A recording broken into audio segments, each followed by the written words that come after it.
آج کل ministry work کا بہت بول بالا ہے، جیسے کہ ہم دیکھ رہے ہیں کہ آج کل ہر دوسرا مسیحی شخص اپنی خود کی منسٹری بنانے کو ہے کہ وہ خدا کی تعلیم کو اپنے طریقے سے اپنے انداز سے لوگوں تک پہنچائے۔ آج ہم جانیں گے کہ منسٹری ورک کیا ہوتا ہے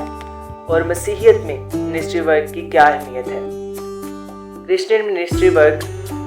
سے مراد وہ مختلف سرگرمیاں اور خدمات ہیں جو مسیحی جماعت کی روحانی رہنمائی، خدمت اور تبلیغ کے لیے انجام دی جاتی ہے۔ اس کا مقصد خدا کے کلام کو پھیلانا، معاشرتی بہتری کے لیے کام کرنا اور لوگوں کی روحانی اور اخلاقی رہنمائی کرنا ہے۔ کرسچین منسٹری کے مختلف پہلو ہو سکتے ہیں، جیسے کہ تبلیغ، ایونجلزم، دنیا بھر میں مسیحیت کا پیغام پھیلانا، روحانی رہنمائی، اسپرچول گائیڈنس، افراد کو خدا کی تعلیمات کے مطابق زندگی گزارنے میں مدد دینا، خدمت، سروس، ضرورت مندوں کی مدد کرنا، یتیموں، بیواؤں، بیماروں اور غریبوں کے لیے کام کرنا، تعلیمی پروگرامز،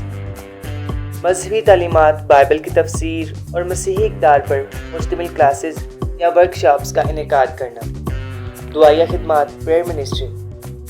لوگوں کے لیے دعا کرنا اور رہنمائی طاقت فراہم کرنا، کمیونٹی ورک، معاشرتی سطح پر لوگوں کی مدد کرنا اور ان کی زندگیوں میں بہتری لانا۔ یہ تمام سرگرمیاں مسیحی عقیدے کو بڑھانے